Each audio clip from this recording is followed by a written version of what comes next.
Des chants, des cris de joie, des sourires d'enfants et des visages radieux. La scène se passe un samedi matin à Casablanca. Au Maroc, ces enfants sont particuliers. Il y a quelque temps encore, tous étaient sourds. Aujourd'hui, ils sont débarrassés de cet handicap grâce à la pose d'un implant auditif dénommé cochlear. Ce sont les 100 premiers bénéficiaires marocains de cette technique spéciale de traitement de la surdité. Un dispositif qui a fait ses preuves au grand bonheur des enfants, des parents et de leurs proches. On est content pour elle, pour qu'il parle longtemps, et dire papa, maman, elle parle à tout le monde, c'est sympa. Ça va beaucoup changer, c'est ma belle petite fille, c'est la première fille que j'ai, alors je suis content pour elle.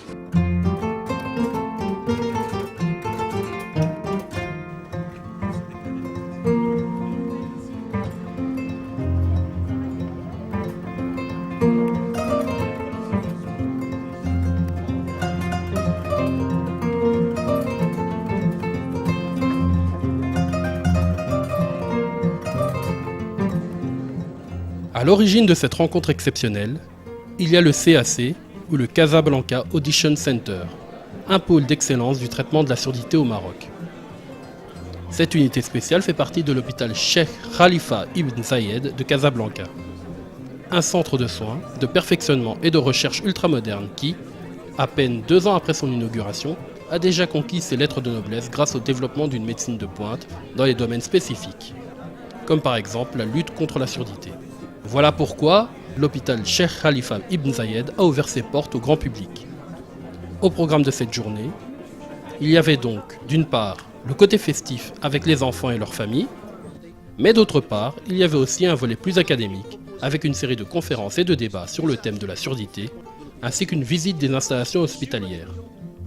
Parmi les participants, on retiendra surtout la présence d'une forte délégation de chercheurs africains, spécialistes en ORL, venus prendre part à cette journée de sensibilisation dans le combat contre la surdité. Le CAC a souhaité en effet partager avec eux son expérience de la technique des implants cochlear. C'est une journée qui est vraiment, qui aura un impact très positif dans notre cœur, parce que nous sommes vraiment fiers et heureux. Et justement, quand on aime cette chirurgie, on est dans le partage, parce qu'on sauve des enfants, on leur rend la parole, on les transforme, on transforme leur vie, donc on a du cœur. Et justement, quand on ressent quelque chose de bon, on a envie de le partager. Et aujourd'hui, dans le partenariat ou le développement qui est en train de se passer entre le Maroc et tous les pays africains, nous en sommes fiers et heureux. Donc nous voudrions être les premiers à essayer de mettre nos atouts de notre centre, de notre structure, au service de nos frères africains.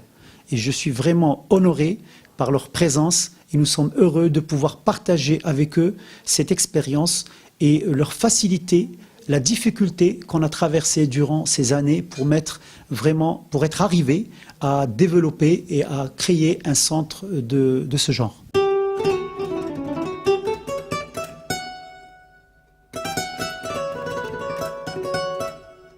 Au total, ils sont une bonne quinzaine, originaires du Sénégal, du Mali, du Niger, de la Côte d'Ivoire, du Togo ou même de la Guinée. Tous ont fait le déplacement pour en apprendre plus sur les dernières techniques efficaces de lutte contre ce fléau de la surdité. Ici, nous avons retenu qu'il y a une organisation qui est très importante, donc qui nous aidera à mettre en place ce qu'il faut d'abord pour démarrer et pouvoir dépister ces cas, pouvoir leur proposer la prise en charge. Et cette prise en charge passe bien entendu par une formation adéquate.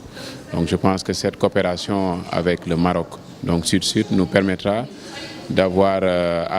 pouvoir former, surtout former tout simplement le personnel, demander aux autorités de nous permettre de pouvoir soigner ces enfants, ce qui est un handicap qui est très important à prendre en charge.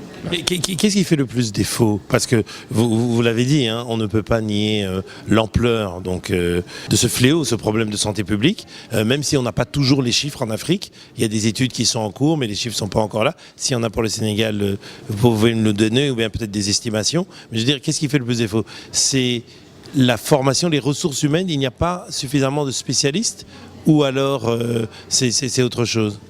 Bon, ce qui fait défaut chez nous, c'est qu'il y a d'abord la formation des spécialistes. La formation est faite sur place, mais c'est une formation de base. Donc nous n'avons pas assez de spécialistes. Mais il y a quand même des spécialistes qui s'intéressent à ce volet de la surdité, donc qui demandent qu'à être aidés. Qu'à être aidés, c'est-à-dire avoir le matériel qu'il faut. On sait qu'on peut compter sur nos amis pour pouvoir avoir ces compétences. Parce que des cas ont été effectués à Dakar. On peut compter sur nos amis comme le professeur Bengalem pour pouvoir acquérir ces compétences. Les jeunes ne demandent qu'à être formés et pouvoir prendre en charge ces cas-là. Donc le vrai challenge, c'est d'abord la mise en place des infrastructures, le matériel et aussi, comme on l'a dit à la fin de la journée, surtout le financement. Pouvoir avoir accès à ce traitement qui est quand même très coûteux. En fait, du problème de la surdité et du règlement du problème, les implants cochléaires deviennent de plus en plus un élément fondamental qui permet à l'enfant qui n'entend pas du tout d'entendre. Et ici, il y a tout le processus qui est pris en charge et qui est pris en compte. Et donc c'est ce que nous avons retenu de très important, c'est ce partenariat que nous pouvons faire avec cet hôpital pour pouvoir nous aider à pouvoir régler tout le processus, c'est-à-dire depuis l'identification de la surdité jusqu'à ce que la pose de l'implant, jusqu'au réglage des implants, jusqu'à la rééducation, à l'orthophonie, etc. Alors on a réalisé 8 implants déjà, mais avec une participation du privé. Tout le processus ne peut pas se faire au CHU de Cocody maintenant. Nous sommes obligés évidemment de partager avec tout un ensemble de partenaires privés et même extérieurs.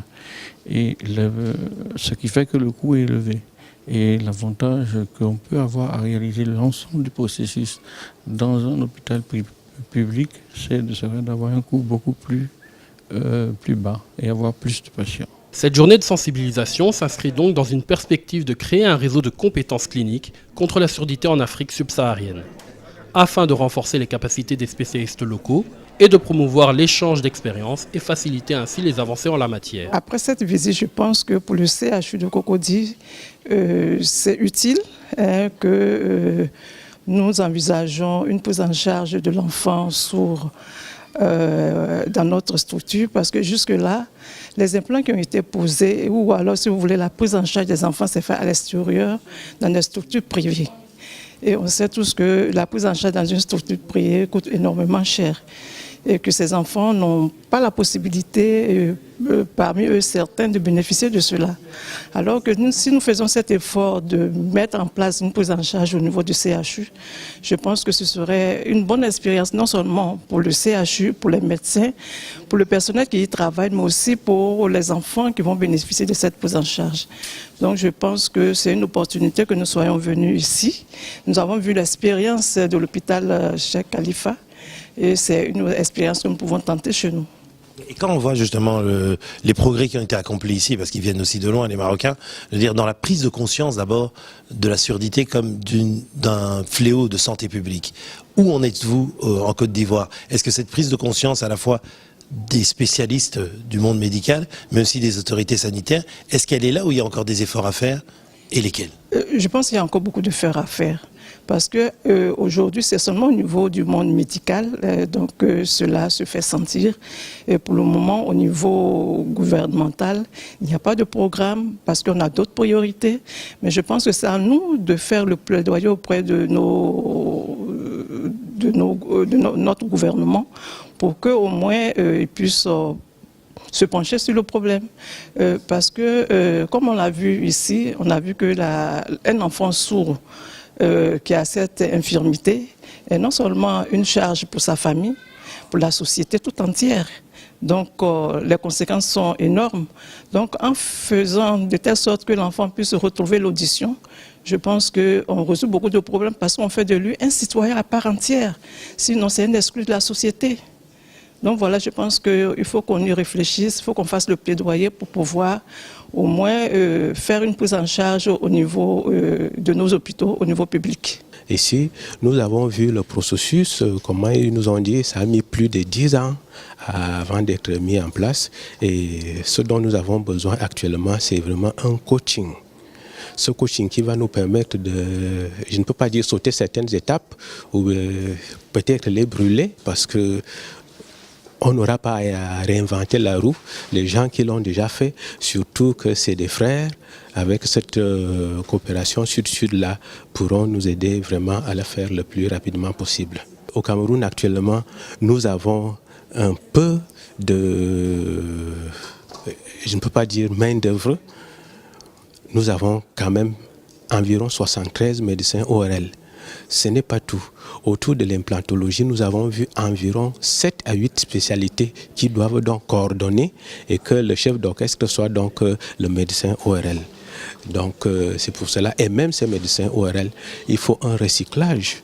Nous avons vu un centre tout à l'heure là où les médecins peuvent, le personnel dans tous les sens peuvent se perfectionner. Donc on aura à perfectionner les médecins ORL, on aura à perfectionner toute l'équipe. Parce que derrière cet hôpital, derrière l'université, il y a une philosophie, il y a une approche. Ce qui fait l'originalité du centre d'audition de Casablanca, c'est l'approche globale de son programme thérapeutique. Une approche à la fois médicale et sociale, car pour combattre l'isolement social de l'enfant sourd, le CAC est associé de façon transversale à la fois les spécialistes ORL, des pédiatres, des psychologues et même des orthophonistes. C'est un problème de santé publique par le nombre, mais aussi c'est un problème grave par ce retentissement sur l'individu. Comme j'ai dit tout à l'heure, c'est un projet de vie totalement différent. Un enfant sourd est engagé dans une voie, la voie de l'handicap, la voie de l'exclusion, la voie de l'inefficacité, l'inutilité. Un enfant qu'on prend en charge, qu'on dépiste, qu'on soigne, qu'on appareille ou qu'on implante, est un enfant qu'on retire du lot des handicapés pour le remettre dans le lot des enfants normaux, des enfants qui vont apprendre, qui vont avoir un métier, qui vont être productifs pour la société. Donc la surdité est un lourd fardeau pour la personne, pour la famille et pour la communauté. Et nous devons tout faire pour la dépister, la reconnaître et la soigner. Parce que le coût de l'handicap est énorme. Le coût de la prise en charge de surdité ne représente rien vis-à-vis du coût de l'handicap. Les maisons d'enfants sourds, les maisons d'enfants handicapés vont devoir être réduites progressivement au profit de structures de soins et d'implantation, d'orthophonie et de suivi des enfants implantés. J'ai compris qu'il y a plusieurs types d'implants pour traiter justement le problème de surdité, qui au passage est un véritable problème de santé publique, un fléau, qui a été identifié et pris en charge précisément ici au Maroc. Moi je voulais savoir, en mots simples et de façon synthétique, c'est quoi l'implant cochléaire? Qu'est-ce qui en fait sa particularité par rapport aux autres techniques de lutte contre la surdité? Juste 3 mots avant de parler de l'implant cochléaire, c'est que quand on parle d'implant auditif, il y a plusieurs types d'implants. Il y a l'implant à conduction osseuse, c'est-à-dire c'est des implants qui sont destinés pour la chirurgie de la surdité unilatérale, et nous en pratiquons ici dans notre centre. Il y a aussi l'implant du tronc cérébral. Nous avons eu la chance de pouvoir être les premiers au Maroc à avoir posé 2 implants du tronc cérébral. Et ça, c'est des implants, quand il n'y a plus d'alternative à l'implantation cochléaire, on peut proposer l'implant du tronc cérébral. Quant à l'implant cochléaire, c'est une alternative à une surdité sévère à profonde où on n'a pas d'autre solution avec l'appareillage conventionnel. C'est une chirurgie qui consiste à mettre une petite incision derrière l'oreille et on introduit à travers la mastoïde et à travers ce qu'on appelle la tympanotomie postérieure, une électrode, un porte-électrode dans la cochlée qui va aller stimuler donc les cellules du nerf auditif qui vont transmettre donc l'information au cerveau. Et après la chirurgie, on met l'appareil externe. Et cet appareil externe, il a vraiment les mêmes spécificités qu'un appareil conventionnel. On le met derrière l'oreille et il capte les sons qui vont être transmis donc à cet implant qui est à l'intérieur de l'oreille interne. Pourquoi cette solution? Donc c'est une surdité qui nous tient à cœur, tout simplement parce que, surtout pour la partie, pour les enfants, pour l'insertion sociale qui est très importante à nos yeux, un enfant qui est sourd, il va être exclu de la société, donc il va être complètement dans un parcours qui est complètement en dehors de la vie sociale.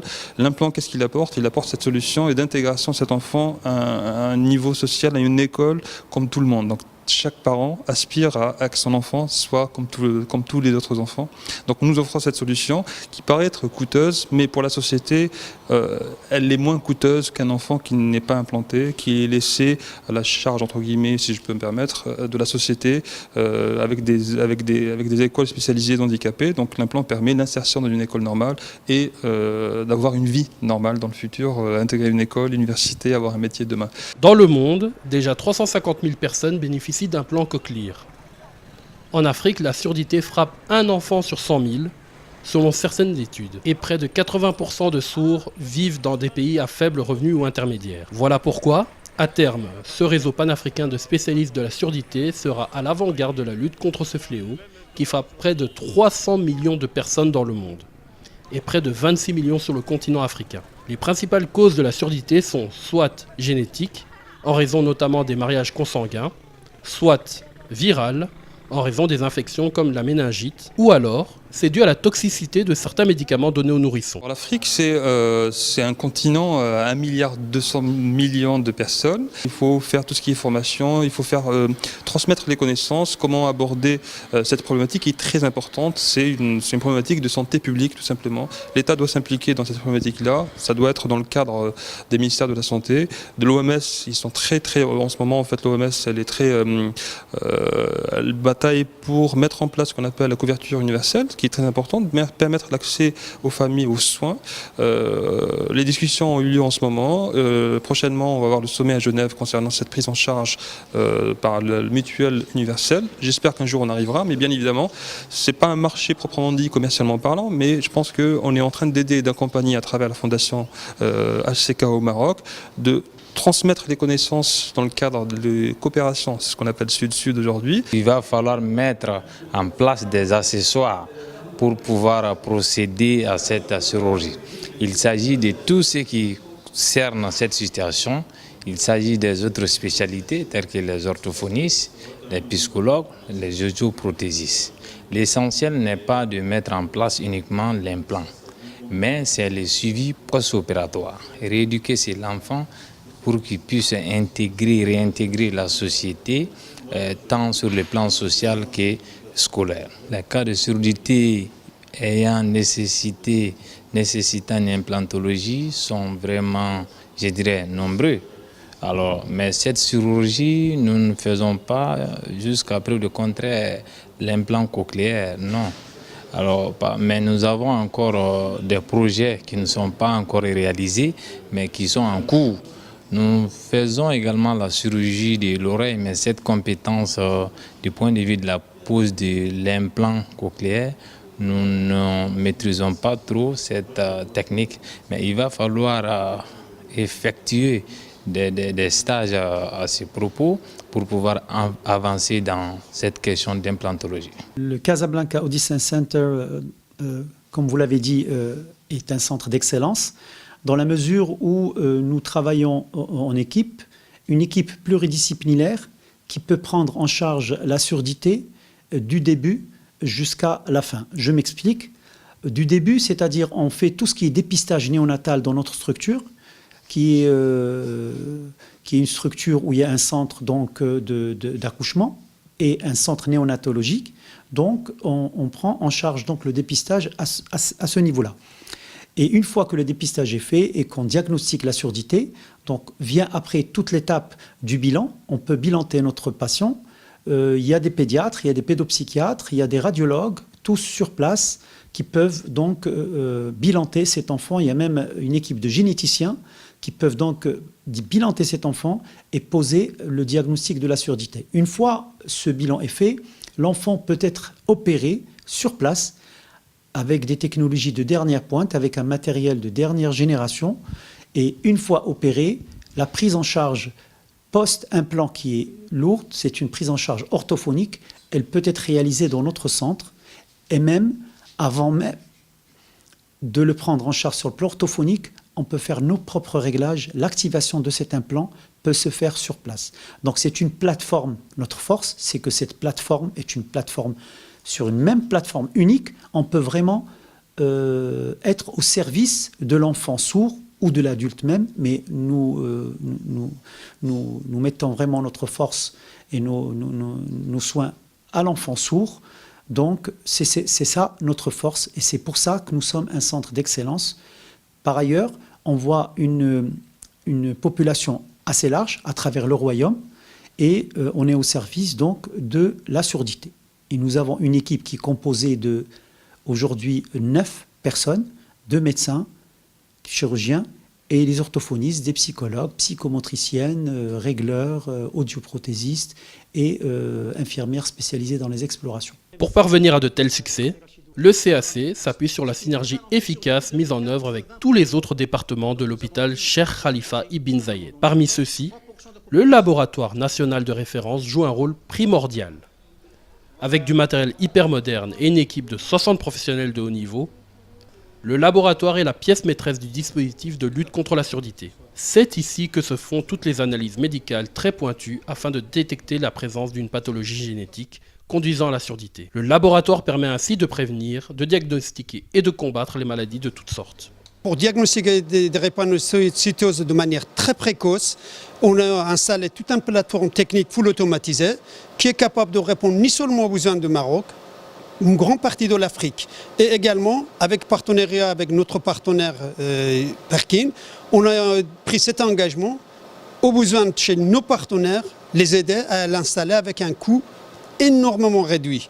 Et donc c'est un des objectifs majeurs pour nous ici, de faire un centre de drépanocytose transposable très rapidement dans n'importe quel pays africain. On travaille aussi sur la pathologie, sur l'origine génétique de la surdité, qui représente un pourcentage assez important, et grâce au diagnostic moléculaire de l'ADN. Et nous, au Maroc, on a des mutations qui sont fréquentes, qu'on cherche systématiquement à travers des appareils spéciaux de détection d'ADN, de mutations spéciales. Et bien sûr, on est ouvert à collaborer et à travailler avec tous les pays frères et amis d'Afrique. Je tiens à préciser que la mission qui nous a été confiée par les responsables de la Fondation, de faire en sorte que l'ensemble des moyens de ce laboratoire soient accessibles à l'ensemble des pays amis africains. Ça veut dire quoi? Tout ce qu'on fait ici, par le moyen d'Internet, peut être transposé et avoir accès direct n'importe quel clinicien, biologiste, généticien sur place. Et nous, ça permet d'avoir accès à un minimum de coûts à l'ensemble de nos amis africains à ce genre de technologies qui sont de très hautes technologies. En plus, on s'est engagé à transmettre l'ensemble des datas cliniques, biologiques et génétiques aux pays destinataires. C'est-à-dire qu'on ne va pas le garder comme une certaine pratique qui existe actuellement dans le monde, ici sur place. Et cet esprit de solidarité va plus loin, puisque le Maroc se bat aujourd'hui pour accueillir sur son sol le prochain congrès mondial ORL. Nous espérons organiser en 2021 le congrès mondial de l'otorhinolaryngologie dans sa globalité, non pas seulement uniquement sur la surdité, mais toutes les actions que nous menons, en particulier cette journée pour la surdité, s'intègrent dans le cadre de notre campagne de bidding électorale pour le mondial 2021. C'est un événement qui consiste à regrouper l'ensemble des communautés internationales du Nord, de l'Est, des Amériques, de l'Afrique particulièrement, et donc qui regroupe en général une moyenne de 6 à 7 000 confrères dans un seul cadre et dans le cadre des échanges nord-nord, sud-sud, nord-sud, et dans le partage des expériences respectives. Notre candidature a une particularité, c'est qu'elle s'inscrit dans un cadre africain. Nous avons postulé pour organiser ce mondial à Marrakech, au Maroc, mais ce n'est pas une candidature marocaine, c'est une candidature marocaine, maghrébine, africaine dans sa globalité. Et nous cheminons un petit peu, nous sillonnons l'Afrique justement pour avoir le support et le soutien des voix des pays africains. Et nous avons toutes nos chances, nous avons 4 autres candidats de taille, mais si nous avons les voix de l'Afrique, nous passons haut la main et ce sera la première manifestation mondiale africaine dans ce sens.